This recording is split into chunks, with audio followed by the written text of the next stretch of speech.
Hey, what's up, everybody? This is Tony Vinchelle with the Stronger You Fitness ASU Fit and B Becoming a Stronger You movement. Happy Wednesday. Happy hump day to everybody. I hope your Wednesday is going amazingly well. Excuse my voice. My voice is seeming like it's trying to go out, but I'm holding on strong because, that's what I do. Anyway, I hope everybody's day is going well. Thank you, Misha, for hopping on. Thank you, Krista, for hopping on. Everybody who is in Facebook land, say hi. Let me know who you are. I'd love to meet you if I've never met you before. And if I have met you before, I'd still like to meet you and connect with you and all that kind of good stuff. So thank you so much for hopping on with me today. So Wednesday, this is day 3 of our Butts, Guts, and Guns series for the week. So pink folder, which is upside down right now actually, and I actually already have my notes out, but I just wanted to show y'all the pink folder. Hey Krista. I just want you to show the pink folder, whatever, because it's cute. So anyway, so this week, in case you've missed anything, on Monday we talked about why your butt is sagging and what you can do about it. On Tuesday, we talked about how to reduce the appearance of cellulite on your butt. That was a really good one. You might want to go back and catch that one. So today we are talking about how to get rid, hey Debbie, we are talking about how to get rid of the chicken wings. Mine don't move that much. But if you do have some that move, we're going to talk about how to get rid of that. And tomorrow we are going to talk about why you may not be able to see your abs even though you are exercising and doing all those kinds of things. And then on Friday, on 5 Tips Friday, I'm going to be giving you 5 tips to help you tighten up your butts, guts, and guns without surgery. Okay, so let's get to it. These triceps right in here, the chicken wings. So basically when you wave to people, your arms are waving to people too. I get lots of questions from women on why that happens. So let me go ahead and start off with some background information. Typically, when you are holding on to fat in a particular area, it's indicative of some type of hormonal imbalance. So with the triceps, it could be indicative of an estrogen imbalance. Could be indicative of an estrogen imbalance. Now, does that mean that it's time for you to go on estrogen therapy? Absolutely not. And actually, in most cases, it just means that your poor eating habits and your lack of exercise has caused some imbalances that can be corrected with adding that activity and changing your diet. But again, if you are constantly flapping here, if you keep the fat right here, it's indicative that your estrogen may be imbalanced. So if you've ever seen women or have known women who have had a hysterectomy or have known women who are going through menopause, a lot of times that is where this area right here is one of the first areas where you will start to see them accumulate more fat, okay? So that's why. Am I telling you that you need to get on hormone therapy? No. However, if you are exhibiting some of the other symptoms, then that's definitely something that you want to talk to your general practitioner about. Now, let's go ahead and talk about how to get rid of them. The first thing you have to do, number 1, before anything, is make sure that you are having a balanced diet. This is the 5th week that we've been doing these videos. The 5th week. And by now, you should know there is a foundational set of core principles. They do not change. There is no miracle pill. There is no miracle exercise. There is no miracle food that you can eat. There is no miracle meditation that you can say, right? It says, I have this, but I have PCOS, which is low estrogen and high progesterone. So I have naturopathic hormone imbalances. Okay, awesome. Hey Tony, I just shared your live feed to a group where we are committed to living healthier. We are connected as fans of Ralph Tresvant, and he speaks on health all the time. Okay, awesome. Thank you so much for sharing. I really appreciate that. And thanks for sharing, Stephanie. And Kelsey, thank you so much for sharing your story. Yes, absolutely. Because of your PCOS, then yes, you are going to be on some hormonal balancers. Okay, first things first, make sure that you are getting a balanced diet. If you have not downloaded that infographic, I suggest you do it now. It shows you exactly how to make sure that you are getting a balanced diet that is relative to your body, because a balanced diet for me is not the same as a balanced diet for you. A balanced diet for me is completely different, because you're liable to find me in the gym throwing weights 6 or 7 days a week. It's a completely different situation. So if you haven't downloaded that, asufit.com/4busyprofessionals. Okay, so that's number one. Number two, you've got to be consistent with your exercises on that area.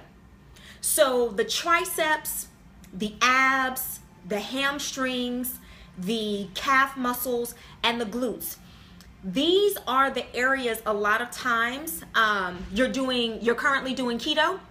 Okay, well, as long as your natural path is following that and making sure that that keto diet is relative to you and to your lifestyle, and making sure that you're only in keto for a limited amount of time, you should be fine. But I will say that it's not necessary for you to live an entire lifestyle on a ketogenic diet. It's just not healthy metabolically over time. That's just my 2 cents. But going back to consistency. So again, the abs, the calves, the triceps, the glutes, those are the sets of muscles that you really, really, really have to be consistent, because they're a little bit hard to get to and they need so much work in order to develop. I will say this: if you are not willing to put in 6 months to a year to handle that tricep area, then you're not really ready to change it. Okay, so here are some exercises that you can do, and you probably have already heard of these: tricep dips, tricep kickbacks, tricep pull downs, and then there's some different variations of the push-up. One of my favorite is the tricep push-up. So you know, when you do regular push-ups military style, you come out about shoulder width with your hands. Well, the tricep push-ups, you bring your hands close together and you basically hold your elbows super, super, super tight.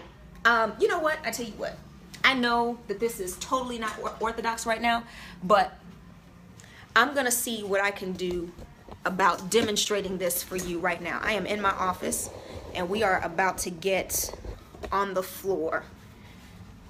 So let me go ahead and demonstrate this one. Let me see how far I need to come out. So you all excuse me, because this is something that's totally impromptu. I was definitely not planning on doing this right now, but whatever, it is what it is. So bear with me a little bit, and I'm actually about to demonstrate this for you right now. All right, so I'm gonna see if I can get, okay, so if I pull this all the way back. Okay, so military style push-up, your arms are normally out here, okay? So this is the military style push-up, okay? So my arms are sort of out shoulder length and I'm coming down. The tricep push-up, notice where I'm putting my arms. I'm gonna push this back just a little bit. Okay, great. Notice where I'm putting my arms. So this is military here, okay? This is military. The tricep push-up, see how my arms are right here? And I'm literally hugging my body.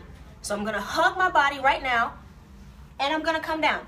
Now, if you need to do it modified, you can come down to your knees, but what's important is that you're literally hugging your body. So this is military here, and this is the tricep push-up here. So if you're doing this modified, hey Fundi Fee, Master Fee, I'm sorry, that's my Tai Chi master right there. So if you're doing the tricep push-up, this is your hands. I'm literally hugging my body with my elbows right here, okay? And then you're down and up, down and up. Now you don't necessarily have to go down as far as I do, but the biggest thing is that you are working the triceps and not pulling on the shoulders as much. What's up, Stefan? So that's what I wanted to demonstrate. Totally impromptu. Definitely did not plan on doing that, but it is what it is, right? Okay. So Are you laughing at me, Master Fee? All right, so let me fix this back so we can get back to our video.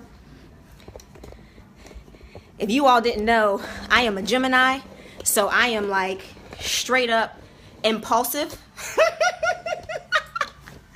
So I am super impulsive. So so that's where that came from. But I hope that was helpful, and I'll do a couple of more videos. But that's the tricep push-up, okay? Now, here's what I'm going to tell you, okay? And let me try to fix this here. Here's what I'm going to tell you. If you are going to work your triceps and you're going to spend the time getting rid of the chicken wing, you do it one of two ways. Are you listening? You are either going to go, awesome, thank you, Master Fee.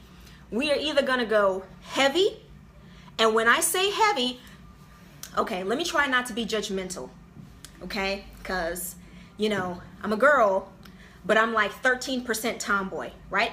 So I'm going to try not to be, okay, no, let me take that back. I'm judging. So it's really cute, right? When I see women come in the gym and, you know, they're working triceps, right? Because I hear the conversations. I do. I hear them. And, you know, they get the little 2-pound weights or the 3-pound weights, and they're like, yeah, and push, and push. And they go to like 15 reps, and they're like, oh yeah, this, you know, this is really gonna build my triceps. And I'm just sitting over there looking like, you just did like 15 reps of cardio, okay? Like, that's not doing anything for you. Are you understanding me? When it comes to your abs, when it comes to your hamstrings, well, let me take that back on the hamstrings, because the hamstrings are a little sensitive. But when it comes to your abs, your triceps, your calf muscles, and your glutes, those little bitty weights, they're not your friend, okay? They're just not your friend. And let me go ahead and address this really quickly, okay? Because I hear this so much, and I don't think people understand. And I've actually had people try to argue with me on this. There are 3 ways for a woman to bulk up. Are you listening? Okay, go ahead and sing along if you know the song. 3 ways. Hold on. 3 ways. You are either eating a high-calorie diet, and remember, high calorie and low calorie is relative. So high calorie for you is probably a lot less than high calorie for me, if that makes sense, right? So you are either eating a high calorie diet, you have digestive issues that are preventing you from absorbing your food, because if you watched the video yesterday, remember I told you that, thank you, Master Fee. If you watched the video yesterday, remember I told you that we gain weight not only because of calories that are not used, but we gain weight because of calories that are not absorbed. Okay? So either your calories are too high, you have a digestive issue that's preventing you from absorbing your food properly, and therefore it's causing you to hold on or produce more fat stores. Thank you for sharing, Monique.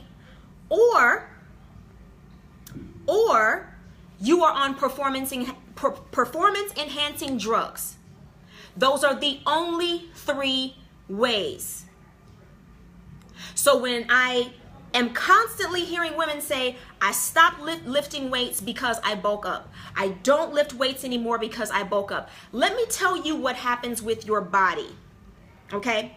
When you have been dieting for so long, and we talked about this last week, but I'm gonna reiterate it again.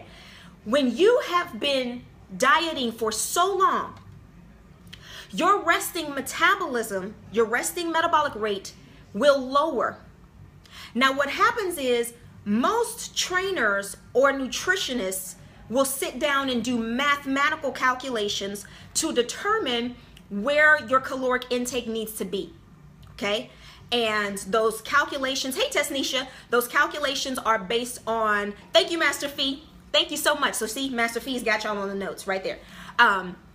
So those mathematical calculations are based on a lot of factors. They are based on your body fat. They're based on your current weight, lifestyle, things of that nature. But here's the problem. The math that is done by hand does not account for what's going on with your body internally. And so when you start a weightlifting program and your trainer or your nutritionist gives you a meal plan based on mathematics, if you come from a history of high dieting, of always dieting, even though the math says this is where you need to be at a caloric deficit, your body is saying this is where you need to be for a caloric deficit. So you could be eating, thank you, Master Fee. I love Master Fee. You could be eating what you think is a diet that puts you at a caloric deficit, and you could still be at a caloric surplus. And so when you start this resistance training program and you start to bulk up, what it is that you're gaining extra fat. I said it. I really did. And I know that's probably going to hurt a lot of people's feelings, and it might hurt a lot of people's pride. Okay? But understand that fat also changes consistency. So you might think that you're bulking up, but you're actually just getting fat. And I feel like I have to say that because we do ourselves such a disservice by saying that I don't want to touch the weights because I bulk up. If you are bulking up, there is something wrong with your eating, period. Now, the other thing you have to keep in mind is that sometimes we are not working as hard as we think we are.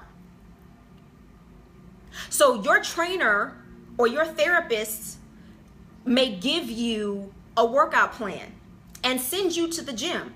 And you may really think that you are working really hard, and you're not, because hard work is really going to be relative to you.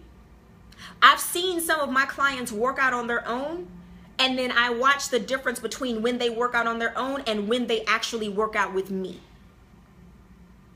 And so you may think that you're working hard, but you're really not working that hard. And so what's happening is you are not creating that caloric deficit. You're actually in a caloric surplus. And because you are in a caloric surplus, you are gaining weight. Let me tell you something about heavy weights and palm trees, Tesnisha. I see you, ma'am. Let me tell you something about heavy weights versus light weights. So there's this idea that if you want to bulk up, you lift heavy. And if you want to lose weight, you push a whole bunch of reps on lightweight. Let me tell you what makes the difference. The weight is not what makes the difference. The food is what makes the difference. If I am working out using light weights and doing 500 reps at a time, and I'm overeating, I'm going to gain weight. If I'm lifting super heavy weights where I'm only able to do 6 to 8 reps each time, and I'm eating at a caloric deficit, then I'm going to lose weight.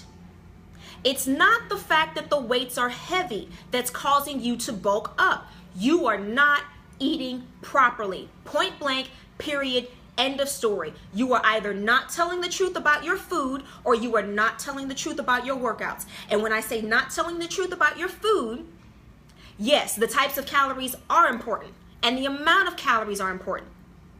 And when I say that you're not telling the truth about your food, we have this idea in this country that we can reward ourselves with food. I've been on my meal plan for 2 weeks straight. I deserve this. No, you don't. Are you a dog?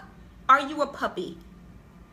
Why are you rewarding yourself with food? And the other issue that we have, yes, that's true. And the other issue that we have is you might pick a little bit of this and a little bit of that. So you may be on a meal plan.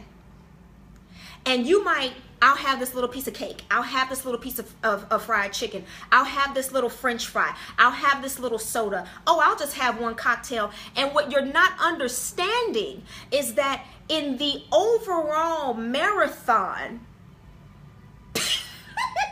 I am not talking about you, Master Fee. In this overall marathon, it says, is it the same for working out for the calves? I've changed my eating, no meats. Yes. Hey, Rhonda. Yes. So on the calves, same thing. Calves, triceps, abs, and glutes. Okay. Calves, triceps, abs, and glutes. These same principles apply. Okay. So what I was saying was, when you sneak a little bit of this and you sneak a little bit of that and you sneak a little bit of this and you sneak a little bit of that, in the marathon of weight loss, all of those calories count.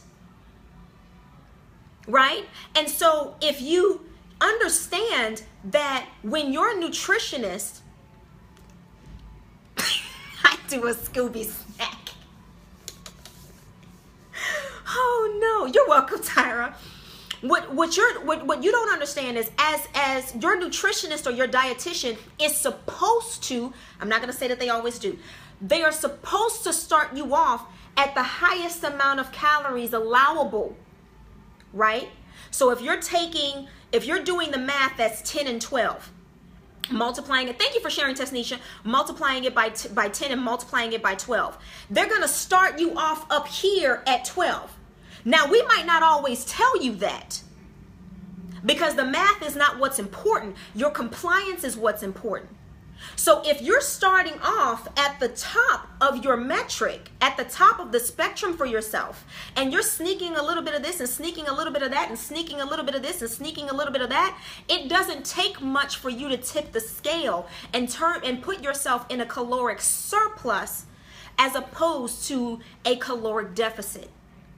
So when I say working the triceps, the abs, the glutes, the calves, when I say that you have to use heavy weights, if you're going to go heavy, if you're going to choose that route, then it has to be heavy. I don't want to hear any more of this.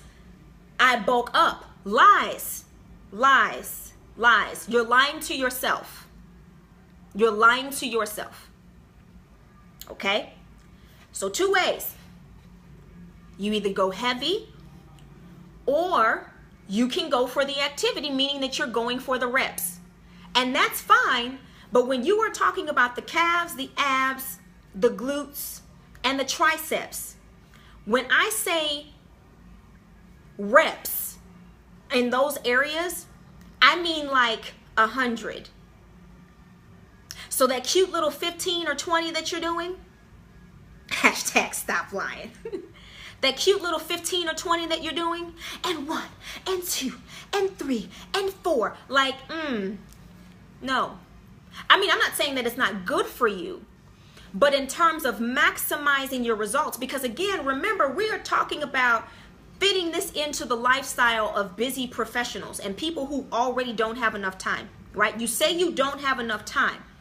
So if that's the case, if that is the case, then you need to maximize what you are doing in the gym. And if you are going to work on your tricep area, this little, the chicken wing, if you're going to work on this area, you need to be doing 50 to 100 reps. If you're not doing 50 to 100 reps per set, I'm sorry, you are wasting your time. If you're doing light weights. Now, if you're doing heavier weights, then yeah, 20 is fine. 15, 20 is fine. But if you're doing lighter weights, if you're not pushing for 50 to 100, as a matter of fact, if you watch, I did a Facebook Live video earlier today where I was working my glutes, and there was one exercise where I got down on the floor. And if you count the number of reps that I did on that particular exercise, with and without the weight, I did more than 50. As a matter of fact, I think I stopped counting at some point. And by the time you all saw it on Facebook Live, I had already been through like 4 rounds. I'd already been through 4 rounds, and I was like, oh, you know what? I should probably put this on live. But if you go back and you watch that, I did 50. And I think I stopped counting at some point. Okay? So, that's what we have. That's what I've got for you today. Any questions, comments, screams of fury and pain? I know, I probably hurt a few feelings with that one, but this whole narrative of I don't want to touch weights because I bulk up. We got to stop that. Hey, Heather. UHD Gators in the house.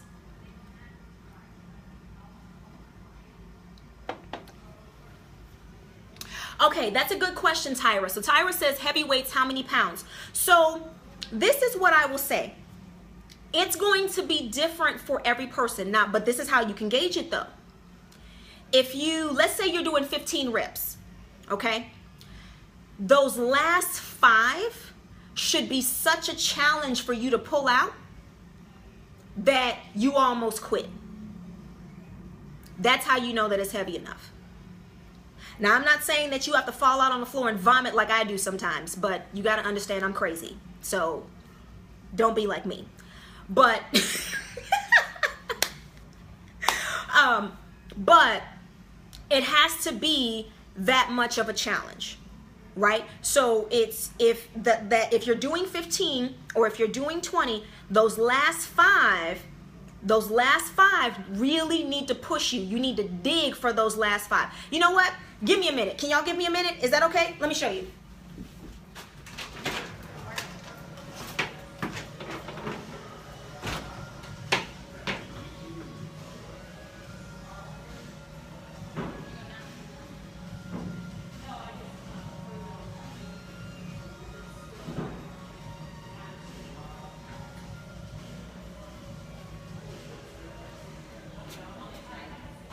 Okay, so I just went and I've got, let's see, I've got some 8s and I've got some 10s. Give me 1 minute.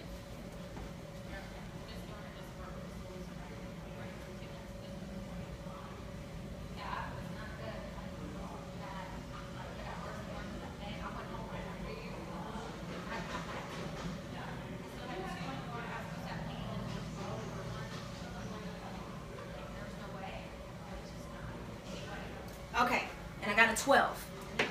So, all right, let me show you what I'm talking about. I'm gonna take this off really quickly because I know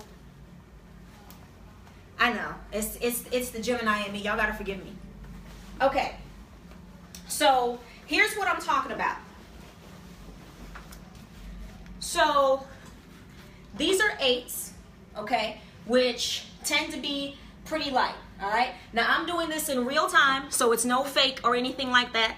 I'm treating this like it's a real live, workout session, okay? So these are my 8s, and so when I say the tricep kickbacks, stand up straight, roll your shoulders back and down, okay? I'm gonna push my hips back till I get a nice flat back, 90 degrees, take my elbows up, okay?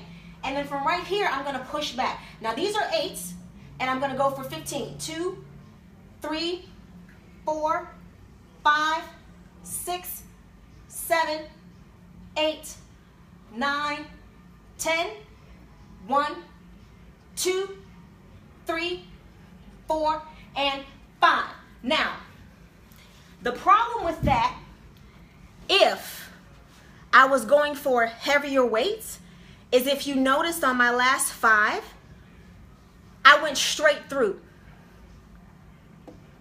I went straight through the last 5. Make sense? All right, so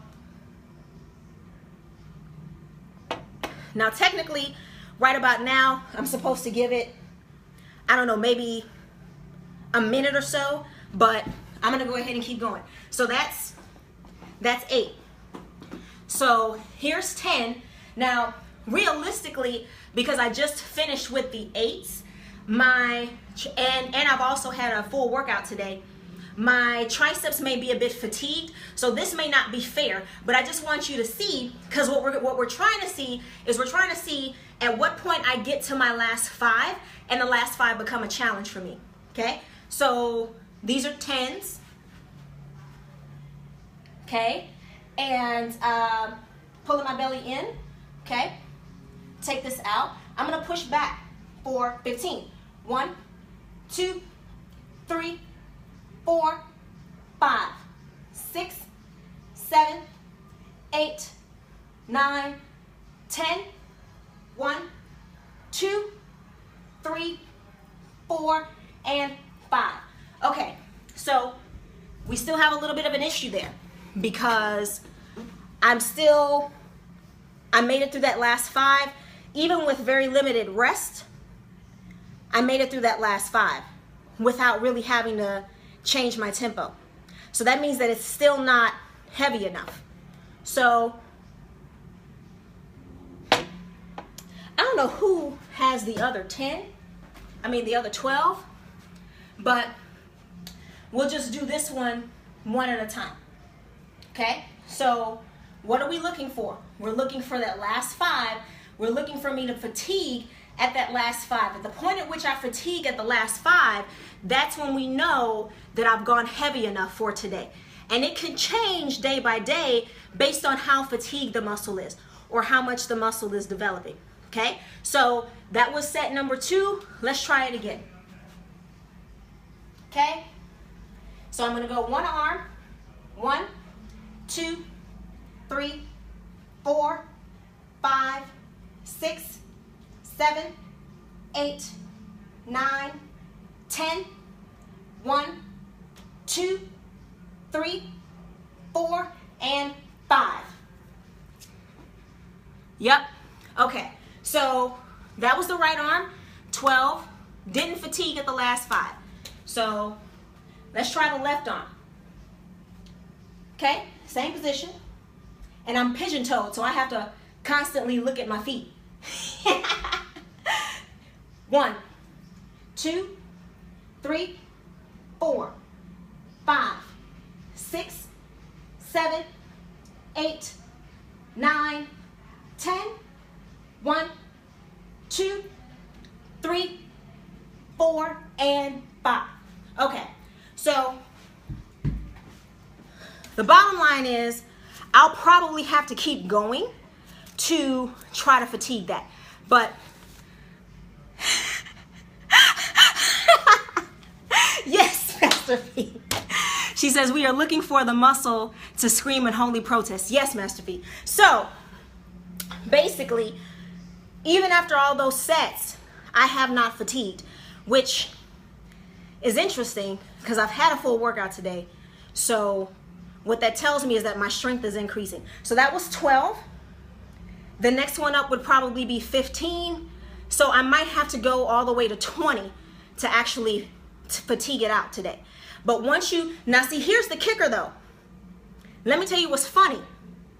Once you get to 20, like if I pick up the 20s and that's where that last 5 starts to get me, thank you. If I get to 20, so that would be 2 more sets. If I get to 20 pounds and that last 5 starts to get me, guess what? That's where my sets actually start. Which means that everything that I've done up until that point means absolutely nothing. So that was 1, 2, 3. I could probably get past 15, which means I would probably fatigue at 20. So that's 4 sets. So yeah, 1, 2, 3, 4 sets that don't count. Because I cannot start counting until I get to the point at which that last 5 become a challenge for me to pull out. That's right. That's right. It does not count until it hurts. So when I talk about triceps, calf muscles, abs. Oh, you're welcome, Tyra. You're welcome. I'm glad it was helpful. When I talk about those muscle groups, okay, this is what I'm talking about. This is the type of work that you have to put in. And no disrespect, like I'm not trying to make fun of nobody, but you see this, it don't move. It don't move. And I'm not flexing because this is me flexing. And this is me not flexing.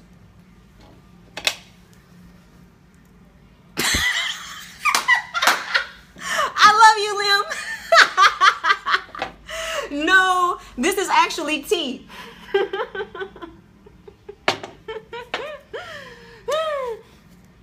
This is actually tea. So yes, so on those groups with your triceps, if you're gonna go for quote unquote heavy weights, then my weights back at you. Get it?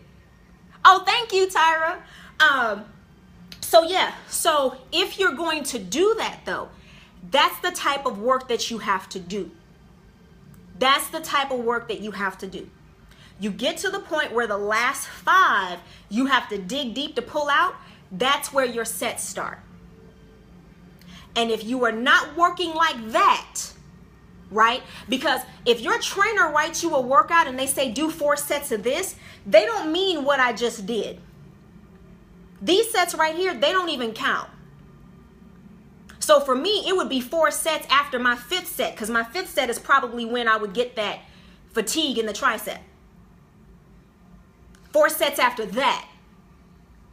And so when I was saying earlier on the triceps, when people say, you know, I work really hard in the gym, no, you're not. And I'm not saying that to be mean or to be rude, but I'm saying that to be truthful with you so that you understand really what it's going to take to change your body, to change your lifestyle, if this is really what you say you want to do. Okay? And I know that was long. I'm sorry. I don't know why I'm feeling like super spontaneous today. But I was, and it came out. I actually need to put my coat back on because I have stuff to do. I'm not supposed to be without my coat right now, but that's okay because nobody's watching. So, any other questions? Does anybody have any other questions?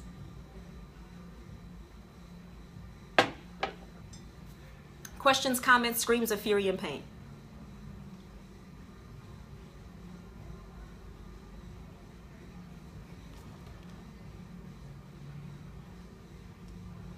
Okay, so she says, so Krista says, what if we have digestive issues and want smaller arms?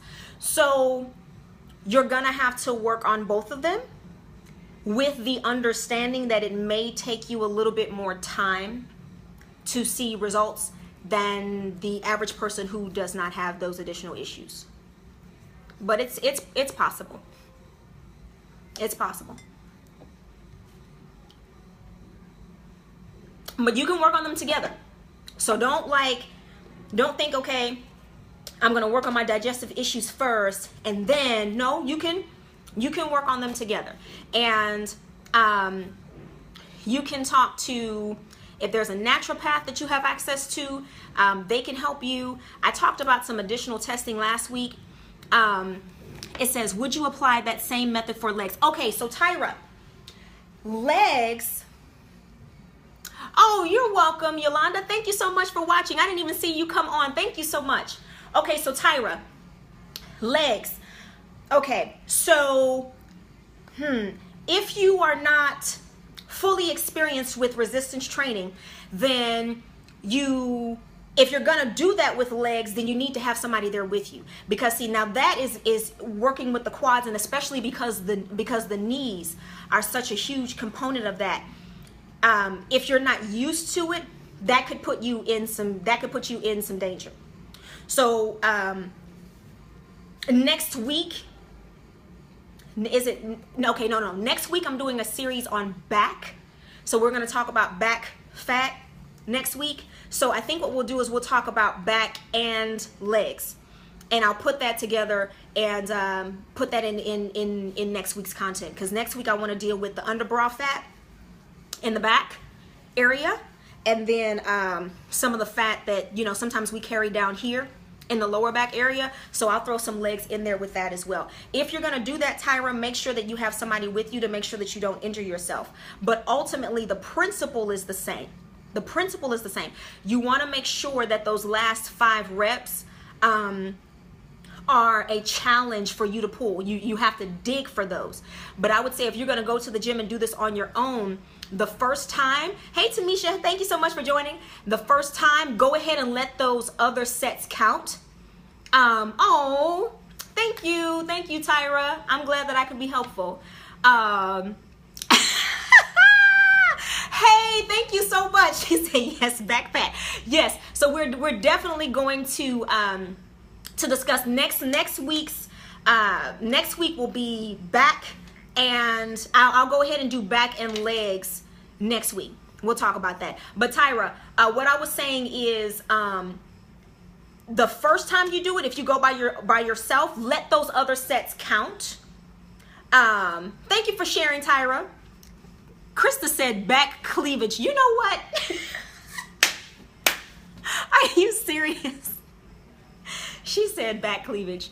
Okay, if that's what y'all want to call it. But next week we'll be talking about back fat and legs. Says, I just joined the gym and I want to get the most out of my workouts. Ooh, Tyra, okay, let me give you a little tip. Okay, and anybody else who's listening, if you just joined a gym, check this out. What you should do is go to the personal training department and ask if they can give you a personal trainer, or if one of the trainers can give you what's called an equipment orientation. I do them here all the time at the core, and basically an equipment orientation means that the trainer will take you around the facility and take you to the different pieces of equipment and show you how to use them. So they won't put you through a workout per se, and they won't write you a workout, and you really shouldn't ask them to, because when a trainer writes a workout, that's their intellectual property. So don't ask them to write you a workout, because your session should be free.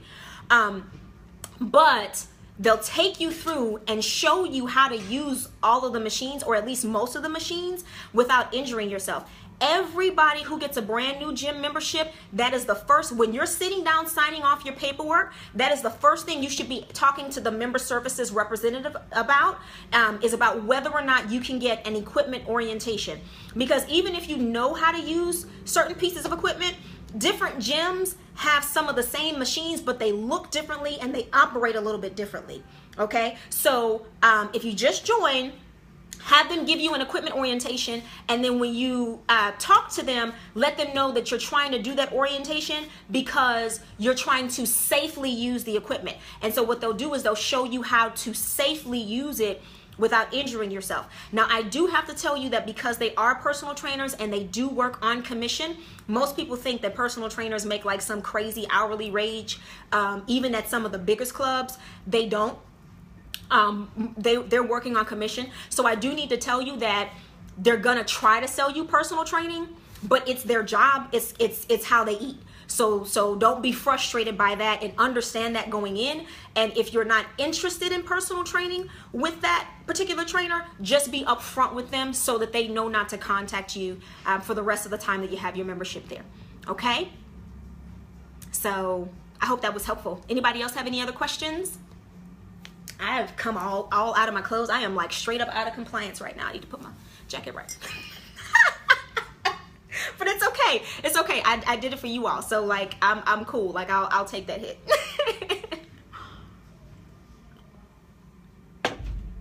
You're welcome. You're welcome. Anybody else? Anybody else have any questions, comments, screams of fury and pain?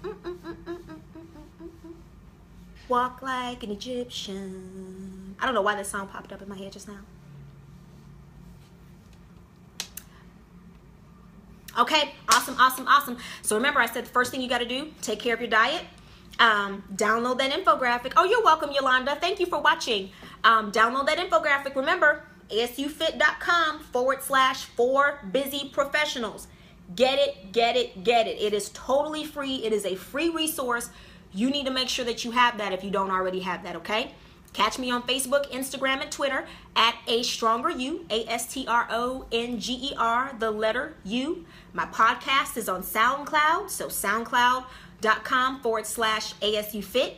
And if you are in Houston, Butts, Guts, and Guns, 2 days a week. It's only $200 a month. So that's like having a trainer for $200 a month. And I promise you, if you know some of the things that I do and you know what my personal training clients are charging, $200 a month is like an amazing, it's like a steal. It's almost like I'm giving it away for free, but I'm not, because I gotta eat, because I got kids going to college and all kinds of stuff, and I don't want to have to do crazy things to make my money. So if you are interested in that, you can sign up. There's 15 slots in the class. The first 10 people to sign up will sign up at $200 a month. Tuesdays, Thursdays from 7 to 8, full hour of nothing but butts, guts, and these guns right here. Okay, so that is all that I have for you. You can sign up for that at asufit.com/BG2. BG2, the number 2. Okay, that's all that I have for you all today. Thank you all so very much for hanging out with me today. I really appreciate the likes, the comments, the shares, all that stuff. I hope this was helpful. And until we speak again, stay strong, stay beautiful, and always work towards becoming a stronger you. Peace out.